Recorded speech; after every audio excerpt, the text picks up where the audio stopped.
अभी लिखना नहीं है। लैंगिक जनन क्या है? सेक्सुअल रिप्रोडक्शन क्या है? सेक्सुअल रिप्रोडक्शन जो है, लैंगिक जनन जो है क्या है? सबसे पहले जनन के कितने विधि थे? जनन कितने प्रकार थे? जनन के 2 विधि है। कौन? लैंगिक और अलैंगिक। हम लोग अलैंगिक पढ़ चुके हैं, अब कौन पढ़ रहे हैं? लैंगिक। अब ये अलैंगिक क्या था? अलैंगिक जनन क्या था? एक था क्या अलैंगिक, दूसरा क्या था? लैंगिक था। तो अ मतलब नहीं, लैंगिक मतलब नर और मादा। अलैंगिक जनन, जनन की वह विधि जिसमें नर और मादा की भागीदारी कदापि नहीं होती है, और इनमें एक जनक भाग लेते हैं अलैंगिक में। और अलैंगिक में सारा विभाजन कौन था? समसूत्री। अलैंगिक जनन में जो है युग्मक का निर्माण नहीं हो रहा था। अलैंगिक जनन में जो है निषेचन की प्रक्रिया नहीं हो रही थी। अलैंगिक जनन में कोई विभिन्नताएं नहीं आ रहा था। अलैंगिक जनन में कोई विकास भी नहीं हो रहा था। अलैंगिक जनन में जो है युग्मनज का निर्माण नहीं हो रहा था। इसमें कोई विभिन्नताएं नहीं आ रहा था, कोई विकास भी नहीं हो रहा था। और इस अलैंगिक जनन से उत्पन्न सभी संतति को क्या बोले थे? क्लोन। क्या बोलते हैं? क्लोन। आज पढ़ रहे हैं हम लोग लैंगिक जनन। क्या बोलेंगे? लैंगिक जनन, जनन की वह विधि है जिसमें नर और मादा की भागीदारी कदापि होती है। अर्थात इसमें क्या होते हैं? 2 जनक भाग लेते हैं, नर और मादा। इसमें नर में नर युग्मक बनेगा, नर में नर युग्मक बनेगा शुक्राणु, मादा में बनेगा मादा युग्मक। ठीक है। और इसमें विकास भी होगा, विभिन्नता भी आएगा। ठीक है। और इसमें जो है आप सबसे पहले जीव कितने प्रकार की? ऑर्गेनिज्म है। जीव जो है 12 होता है। 12 क्या? द्विगुणित। एन का मतलब क्या होता है? अगुणित। क्या होता है? अगुणित। मतलब गुण सूत्र कितना होते हैं? अगुणित। बोलो तो अगुणित। 2 एन का तो द्विगुणित। डिप्लॉयड और एप्लॉयड। ठीक है। जैसे गुण सूत्र कितना है जीव में? 46। मान लो एन है 23, कितना? 46। इसमें हम लोग में कितना गुण सूत्र? 46। जीव जो है इसमें 2n मतलब नर भी है और मादा भी है। तो मादा भी क्या होगा? 2n द्विगुणित। नर भी क्या होगा? नर भी द्विगुणित, मादा भी द्विगुणित।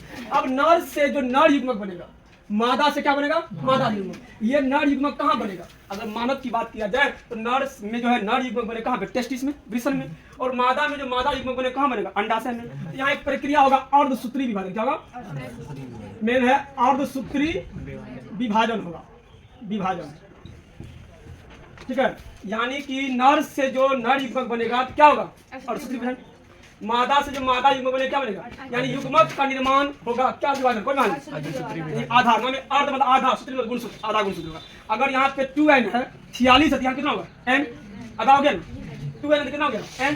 यानी युग्मक हमेशा अगुणित होता है। युग्मक किसी का भी हो, युग्मक हमेशा अगुणित होता है, चाहे मादा युग्मक या अब देखो नर युग्मक क्या है? अगर मानव की बात करें क्या होगा? शुक्राणु होगा कि नहीं? शुक्राणु। अब मादा युग्मक क्या होगा? अंडाणु। ठीक है। अगर तुमसे पूछेगा मानव में जो मादा युग्मक क्या है? अंडाणु। मानव में नर युग्मक शुक्राणु। शुक्राणु क्या होता है? अगुणित की द्विगुणित? अगुणित। अंडाणु अगुणित की द्विगुणित? अगुणित। अर्थात युग्मक क्या होते हैं? अगुणित। ठीक है। अब ये n और n ये दोनों का संलयन होगा। क्या होगा? संलयन होगा यानी निषेचन। क्या होगा प्रक्रिया? निषेचन। नहीं बोले निषेचन। क्या है? निषेचन। लेकिन बायोलॉजी के भाषा में इसको बोले जानते क्या? निषेचन को सिनिगेमी। क्या बोलेंगे? देखो बायोलॉजी शब्द जो है, बायोलॉजिकल वर्ड जो होता है वो डिक्शनरी में नहीं मिलेगा। अब तुम परवल का नाम सुनो, मैंगनीफेरा इंडिका। तुम इंग्लिश का कोई भी डिक्शनरी उठा लो, वहाँ मैंगनीफेरा इंडिका नहीं मिलेगा, मैंगो मिलेगा। बायोलॉजिकल शब्द जो है, बोटनिकल नेम जो है वो इंग्लिश के डिक्शनरी में नहीं मिलेगा। ठीक है। अब निषेचन है, फर्टिलाइजेशन मिल जाएगा इसका, लेकिन सिनगेमी इसको अच्छा बोलेंगे सिनगेमी। अब निषेचन क्या है? निषेचन वह प्रक्रिया है जिसमें नर युग्मक मादा युग्मक आपस में क्या होता है? संलयन होता है, और संलयन के फलस्वरूप क्या बनता है? युग्मनज। अब बताओ युग्मनज जो है ये द्विगुणित होगा कि अगुणित? क्योंकि n मिलेगा क्या होगा? 2n द्विगुणित है, यानी युग्मनज क्या होगा? अब ये भी बात याद रखो, युग्मनज क्या होगा? हमेशा द्विगुणित। तो युग्मनज द्विगुणित, युग्मक अगुणित, नर और मादा द्विगुणित। अब यहाँ पे देखो ये सिंगल सेल क्या है? SIN single cell. युग्मनज क्या है? Single cell. अब इस युग्मनज सिंगल सेल कैसे बना है? पिताश्री से भी लक्षण आया है 50%, माताश्री से भी कितना है? 50%, 100% में। क्या ये युग्मनज में एक कोशिका है? अब विभाजन करेगा। अब जितना भी विभाजन होगा सब विभाजन होगा समसूत्री। क्या होगा? समसूत्री विभाजन। समसूत्री विभाजन, माइटोसिस विभाजन, समसूत्री विभाजन। क्या होगा? यानी कि इस जीवन चक्र में जो है मानव में एक बार क्या हुआ? उसका क्या हुआ? लेकिन अलैंगिक चरण में सभी विभाजन क्या था? समसूत्री। युग्मक निर्माण के दौरान कौन विभाजन होगा? अर्धसूत्री। अब ये सिंगल सेल मान लो एक कोशिका है, एक से क्या बनेगा? 2 3 4 5 6 7 8 कार्बोहाइड्रेट बनेगा। एक से बहुत बन रहा है, विभाजन हो रहा है। कौन विभाजन? क्या बनेगा? भ्रूण। भ्रूण भी क्या होगा? 2n होगा रे। जब युग्मनज 2n है, समसूत्री हो रहा है, समान हो जाएगा 2n। फिर ये भ्रूण 9 महीना 5 दिन 6 दिन 9 महीना 5 दिन प्लस माइनस जो जन्म लेगा बच्चा क्या होगा? जीवन होगा, ये नर या मादा। फिर ये चक्र होगा, फिर हुआ। इसमें देखो जीवन चक्र में 3 प्रावस्था, 3 चक्र आता है। एक किशोरावस्था बोलो, दूसरा होता है जनन अवस्था, क्या था? प्रजनन प्रावस्था, प्रजनन प्रावस्था।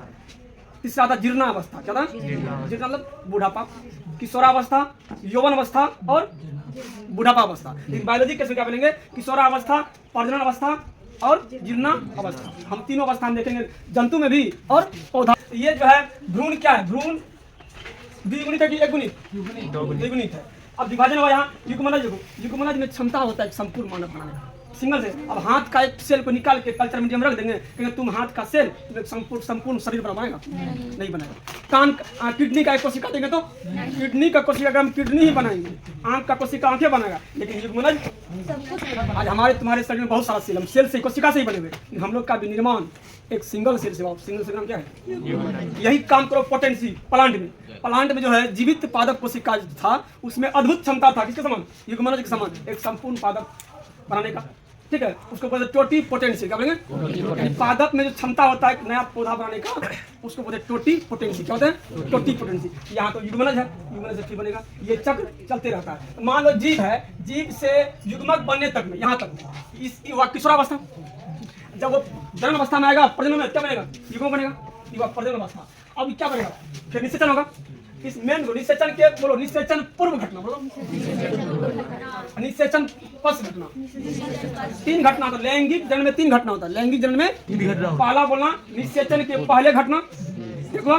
दूसरा निषेचन, तीसरा निषेचन के बाद। निषेचन के पहले क्या बनेगा? युग्मक का निर्माण होगा, युग्मक का निर्माण होगा, युग्मक का स्थानांतरण होगा, तब क्या होगा? निषेचन। अब तब निषेचन में क्या बनेगा? युग्मनज बनेगा, भ्रूण बनेगा, बच्चा बनेगा। ये सब यानी अलैंगिक जन्म की कितने घटना है? 3 है। तो निषेचन के पश्च घटना, निषेचन, निषेचन के बाद। निषेचन के पहले क्या बनेगा? शुक्राणु का निर्माण करेगा, और शुक्राणु जाएगा अंडाणु के पास, तो क्या बनेगा? तब क्या होगा? निषेचन। यानी इससे पहले मान लो 1 घटना इधर हुआ, निषेचन 2 घटना इधर, क्या हुआ? 3 घटना। इसको हम लोग एक एक करके देखेंगे।